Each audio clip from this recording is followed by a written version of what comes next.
Oui, je me rendais compte que j'avais plus de batterie.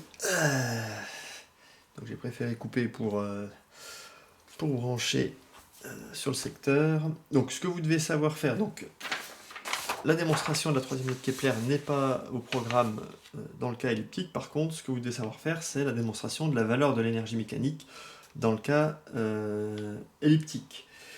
Donc, hop, dans le cas elliptique, donc, on va écrire l'expression générale de l'énergie mécanique. Donc l'énergie mécanique, je vous rappelle, qui vaut donc l'énergie cinétique effective 1,5 de mR point carré, plus l'énergie potentielle effective, 1,5 de mc2 sur R2, plus l'énergie potentielle, donc plus K sur R, c'est une énergie potentielle associée à une interaction newtonienne, ou K ici, donc qui vaut moins Gm grand M. Bon, je vais laisser en K. Donc cette énergie mécanique, a priori, bon, c'est voilà, bon, j'ai du R point, bon. Et on va exprimer cette énergie mécanique, donc elle est constante. Par contre, ce que je sais, c'est que cette énergie mécanique, elle est constante parce qu'il n'y a qu'une force conservative qui s'exerce sur le système. Donc système conservatif, énergie mécanique constante. Et donc comme elle est constante, je vais l'écrire en deux points particuliers. Donc je vais donner son expression en deux points particuliers. Ces deux points particuliers, c'est l'apogée et le périgée. Donc je vais l'écrire en la si je mets des indices A, P ici, donc c'est-à-dire que normalement j'aurai une expression avec l'indice A et l'autre expression avec l'indice P.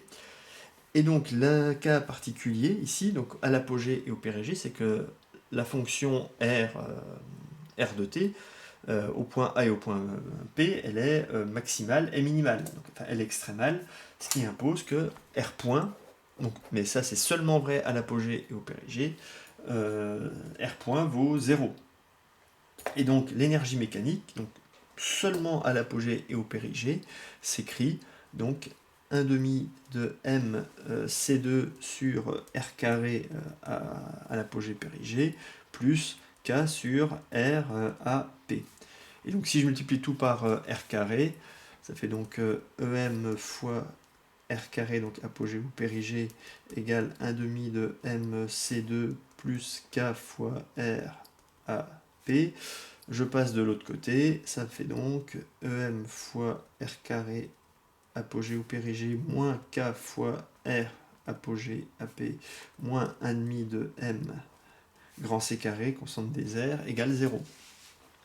Et là, j'ai une équation du deuxième degré, et je me souviens d'après mes cours de maths que si j'ai une équation du type alpha x carré plus bêta x plus gamma égale 0, les solutions x1, 2, c'est moins bêta plus ou moins racine de delta sur 2 alpha. Et donc si je somme x1 plus x2, donc si j'ai x1 plus x2, ça fait sur 2 alpha, ça fait donc moins bêta moins racine de delta, moins bêta plus racine de delta. Et donc les racines de delta du discriminant se simplifient. Il me reste donc moins 2 bêta sur 2 alpha. Donc là, ça me fait donc moins bêta sur alpha. Donc la somme des deux racines, donc si x1 et x2 c'est les deux racines, la somme des deux racines vaut moins bêta sur alpha. Et donc si j'utilise cette propriété ici, parce que les racines je les connais, j'ai une équation du deuxième degré, mais les racines c'est directement RA et RP. Voilà, cette équation elle n'est valable que si R vaut RA, la distance entre O et l'apogée, ou la distance entre O et le périgée.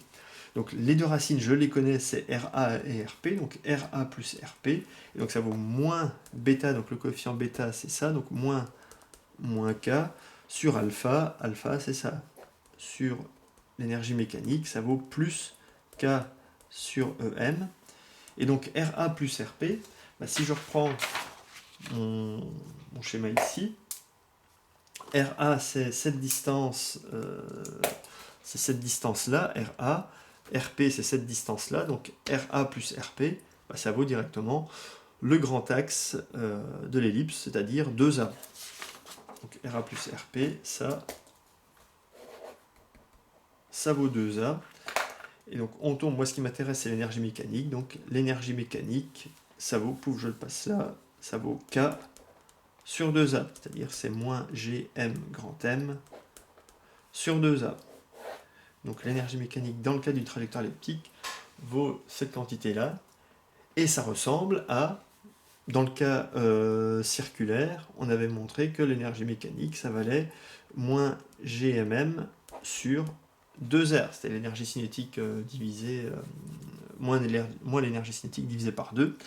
Et donc de la même manière que pour la loi de la troisième loi de Kepler, donc pour la troisième loi de Kepler, on avait dit, ben, dans le cas elliptique, en fait, il suffit on prend la troisième loi de Kepler qu'on a démontré dans le cas circulaire et on remplace R, le rayon du cercle, par A, le demi-grand axe de l'ellipse. Ben, pour l'énergie mécanique, c'est pareil. Donc on prend l'énergie mécanique qu'on a trouvée dans le cas circulaire, moins Gmm sur 2R, et on remplace R, le rayon du cercle, par A, le demi-grand axe de l'ellipse. Donc alors attention, ce truc, entre guillemets, n'est valable que pour l'énergie mécanique et pour la troisième loi de Kepler. Parce que des fois, je vois, il y en a qui m'écrivent que, si on vous demande dans des exercices la vitesse dans le cas la vitesse sur une trajectoire elliptique, et vous dites, je sais que dans le cas circulaire, la vitesse est racine de Gm sur R, en fait, voilà, je sais, dans le cas elliptique, je prends le cas circulaire, je remplace R par A, donc vous me dites c'est racine de Gm sur A. Donc ça, forcément, c'est faux, ça veut dire que la norme de la vitesse est constante, ce qui est pas vrai dans le cas elliptique. La vitesse varie au cours du temps. Donc voilà, donc ce qu'il faut surtout que vous sachiez bien faire, c'est retrouver rapidement donc, ces deux expressions-là, donc la troisième loi de Kepler et l'énergie mécanique, donc bien savoir les retrouver, les démontrer dans le cas circulaire, et ensuite dans le cas elliptique, se souvenir du truc, c'est-à-dire on remplace le R circulaire par le petit a, le demi-grand axe, pour avoir l'expression dans le cas elliptique.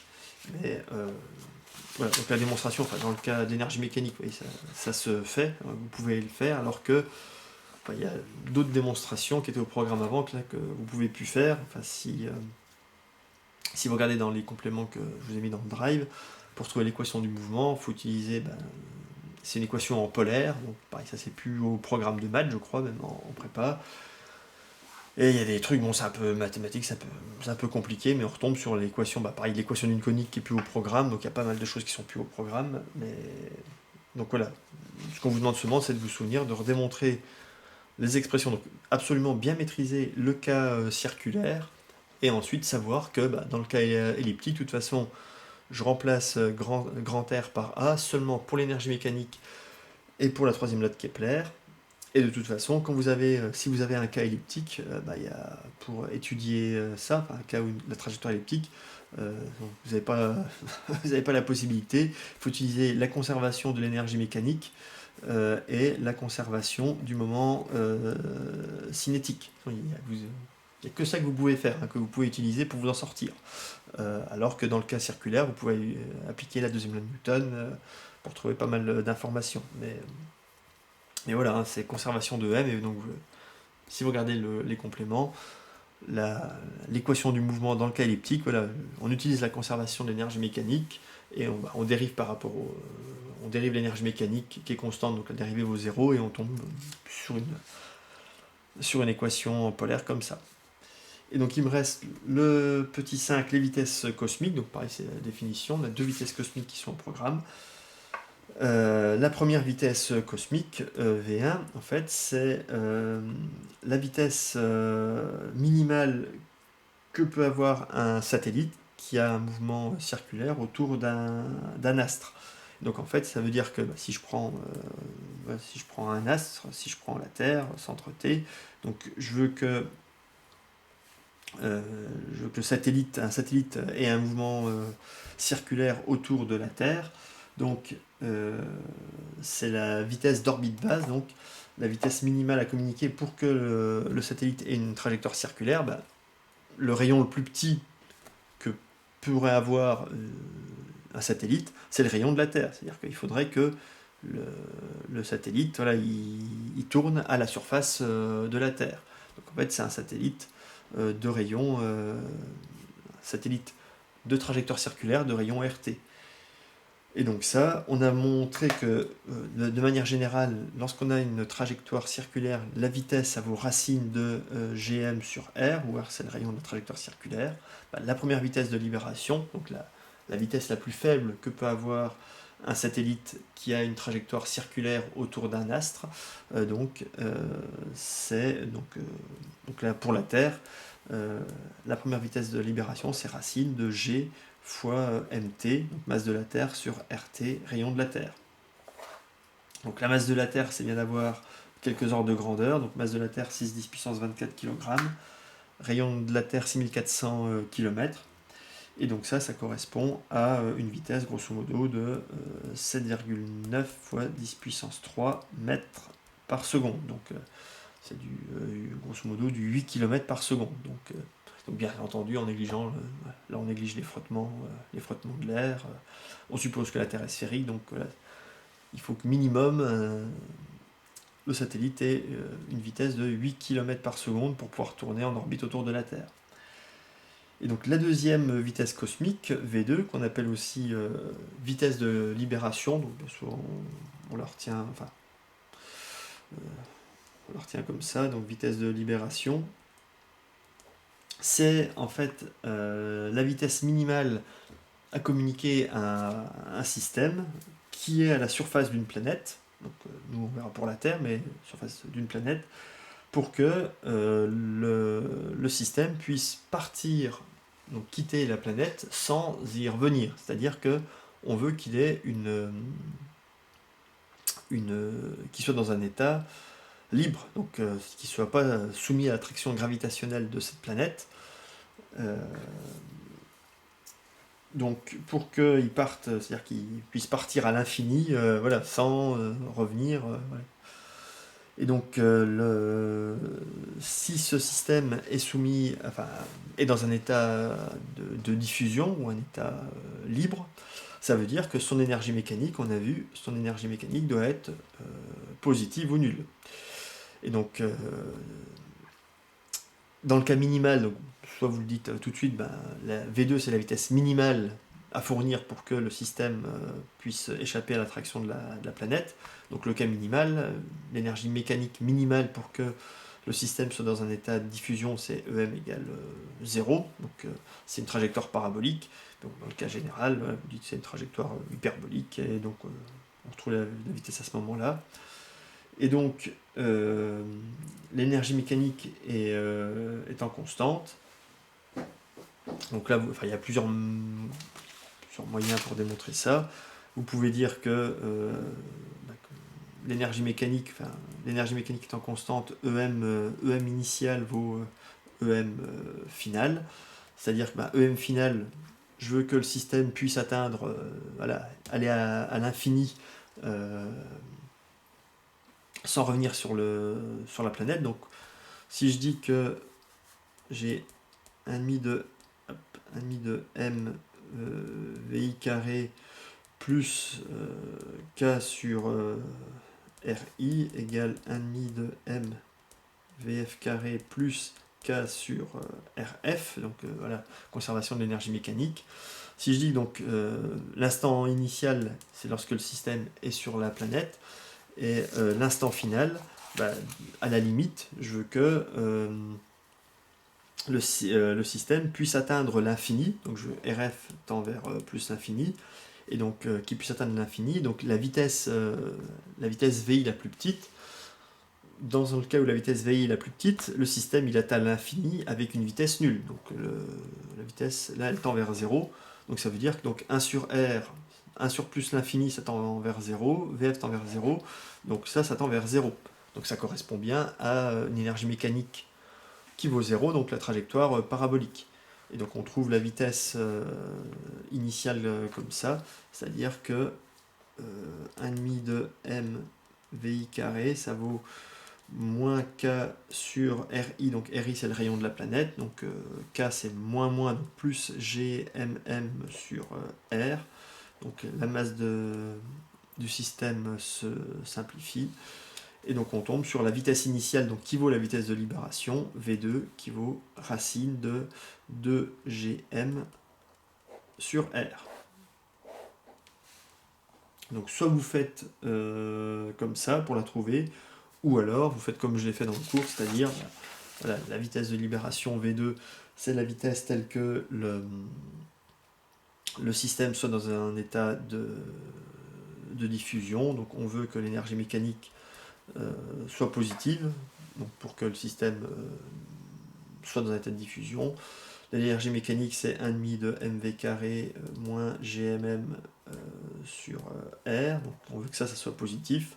Donc comme l'énergie mécanique est constante, on se place, donc on l'exprime à l'état initial.